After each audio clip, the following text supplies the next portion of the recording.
ओम शम शनिचर देवाय नमः। प्रेम से बोले शनिदेव महाराज की जय। भक्तों, आज हम सुनेंगे शनिवार की संपूर्ण व्रत कथा, जिसके सुनने से सभी संकट दूर हो जाते हैं।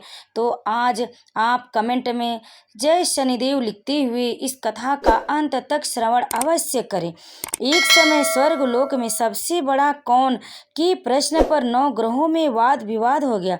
विवाद इतना बढ़ा कि परस्पर भयंकर युद्ध की स्थिति बन गई।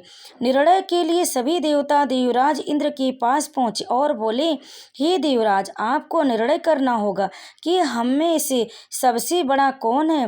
देवताओं का प्रश्न सुनकर देवराज इंद्र उलझन में पड़ गए। इंद्र बोले, मैं इस प्रश्न का उत्तर देने में असमर्थ हूँ। हम सभी पृथ्वी लोक में उज्जैनी नगरी में राजा विक्रमादित्य के पास चलते हैं।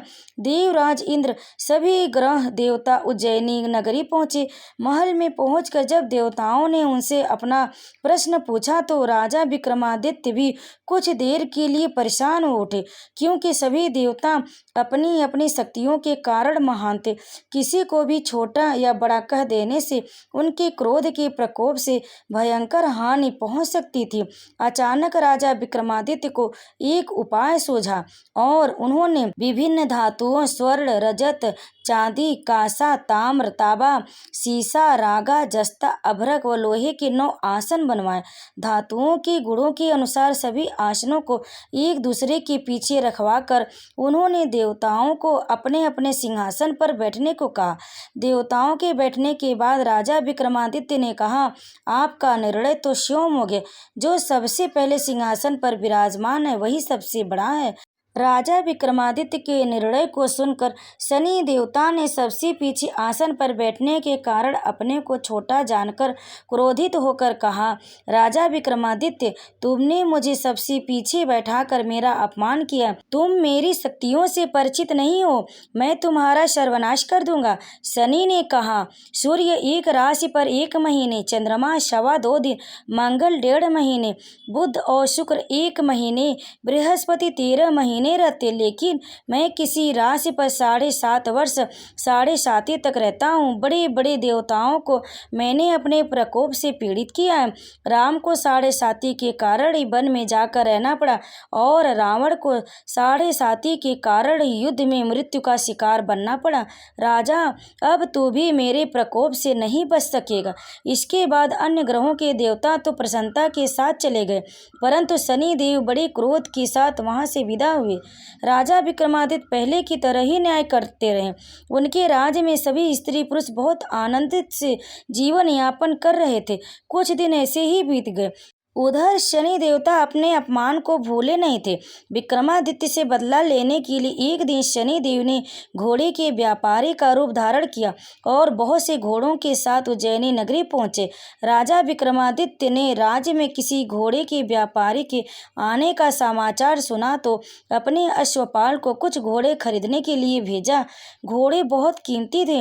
अश्वपाल ने जब वापस लौटकर इस संबंध में बताया तो राजा विक्रमादित्य ने शोम आकर एक सुंदर व शक्तिशाली घोड़े को पसंद किया।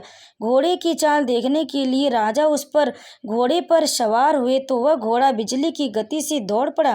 तेजी से दौड़ता घोड़ा राजा को दूर एक जंगल में ले गया और फिर राजा को वहां गिराकर जंगल में कहीं गायब हो गया। राजा अपने नगर को लौटने के लिए जंगल में भटकने लगा, लेकिन उन्हें लौटने का कोई रास्ता नहीं मिला। राजा को भूख प्यास लग आई। बहुत घूमने पर उसे एक चौराहा मिला। राजा ने उससे पानी मांगा। पानी पीकर राजा ने उस चरवाहे को अपनी अंगूठी दे दी। फिर उससे रास्ता पूछकर वह जंगल से निकलकर पास के नगर में पहुंचा। राजा ने एक सेठ की दुकान पर बैठकर कुछ देर आराम किया। उस सेठ ने राजा से बातचीत की तो राजा ने उसे बताया कि मैं उज्जैनी नगरी से आया हूँ। राजा के कुछ देर दुकान पर बैठने से सेठ जी की बहुत बिक्री हुई। सेठ ने राजा को बहुत भाग्यवान समझा और खुश होकर उसे अपने घर भोजन के लिए ले गया। सेठ के घर में सोने का एक हार, खोटे पर लटका हुआ था। राजा को उस कमरे में छोड़कर सेठ कुछ देर के लिए बाहर गया। तभी एक आश्चर्यजनक घटना घटी। राजा के देखते देखते सोने के उस हार को खूंटी निगल गई। सेठ ने कमरे में लौटकर हार को गायब देखा तो चोरी का संदेह राजा पर ही किया, क्योंकि उस कमरे में राजा ही अकेला बैठा था। सेठ ने अपने नौकरों से कहा कि इस परदेशी को रस्सियों से बांधकर नगर के राजा के पास ले चलो। राजा ने विक्रमादित्य से हार के बारे में पूछा तो उसने बताया कि उसके देखते ही देखते खूंटी ने हार को निगल लिया था। इस पर राजा ने क्रोधित होकर चोरी करने के अपराध में विक्रमादित्य के हाथ पांव काटने का आदेश दे दिया। राजा विक्रमादित्य के हाथ पांव काट कर उसे नगर की सड़क पर छोड़ दिया गया। कुछ दिन बाद एक तेली उसे उठाकर अपने नगर ले गया और उसे अपने कोल्हू पर बैठा दिया। राजा आवाज देकर बैलों को हाँकता रहा। इस तरह तेली का बैल चलता रहा और राजा को भोजन मिलता रहा। शनि के प्रकोप की 7.5 पूरी होने पर वर्षा ऋतु प्रारंभ हुई। राजा विक्रमादित्य एक रात मेघ मल्हार गा रहा था कि तभी नगर के राजा की लड़की राजकुमारी मोहिनी रथ पर सवार उस तेली के घर के पास से गुजरी। उसने मेघ मल्हार सुना तो उसे बहुत अच्छा लगा और दासी को भेजकर गाने वाले को बुला लाने को कहा। दासी ने लौटकर राजकुमारी को अपंग राजा के बारे में सब कुछ बता दिया। राजकुमारी उसकी मेघ मल्हार से बहुत मोहित हुई, अतः उसने सब कुछ जान कर भी अपंग राजा से विवाह करने का निश्चय कर लिया। राजकुमारी ने अपने माता पिता से जब यह बात कही तो वे हैरान रह गए। रानी ने मोहिनी को समझाया, बेटी तेरे भाग्य में तो किसी राजा की रानी होना लिखा, फिर तो उस अपंग से विवाह करके अपने पांव पर कुल्हाड़ी क्यों मार रही हो। राजकुमारी ने अपनी जिद नहीं छोड़ी। अपनी जिद पूरी कराने के लिए उसने भोजन करना छोड़ दिया और प्राण त्याग देने का निश्चय कर लिया। आखिर राजा रानी को विवश होकर अपंग विक्रमादित्य से राजकुमारी का विवाह करना पड़ा। विवाह के बाद राजा विक्रमादित्य और राजकुमारी तेली के घर में रहने लगे। उसी रात स्वप्न में शनि देव ने राजा से कहा, हे राजा, तुमने मेरा प्रकोप देख लिया। मैंने तुम्हें अपने अपमान का दंड दिया। राजा ने शनि देव से क्षमा करने को कहा और प्रार्थना की, हे शनिदेव, आपने जितना दुख मुझे दिया है अन्य किसी को न देना। शनि देव ने कुछ सोचकर कहा, राजा, मैं तुम्हारी प्रार्थना स्वीकार करता हूँ। जो कोई स्त्री पुरुष मेरी पूजा करेगा, शनिवार को व्रत करके मेरी व्रत कथा सुनेगा, उस पर मेरी अनुकंपा बनी रहेगी।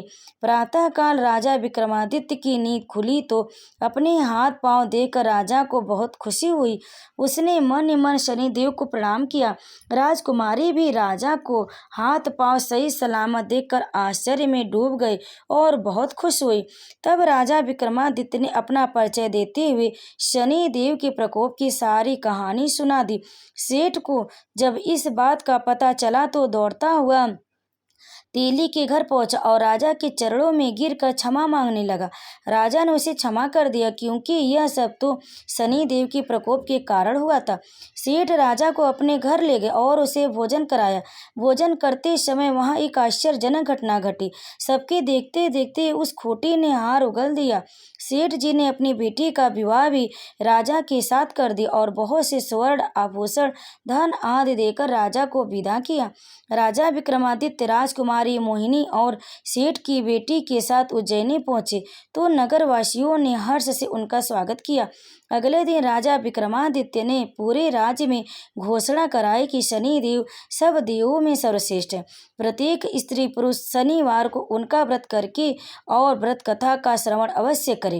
राजा विक्रमादित्य की घोषणा से शनि देव बहुत प्रसन्न हुए।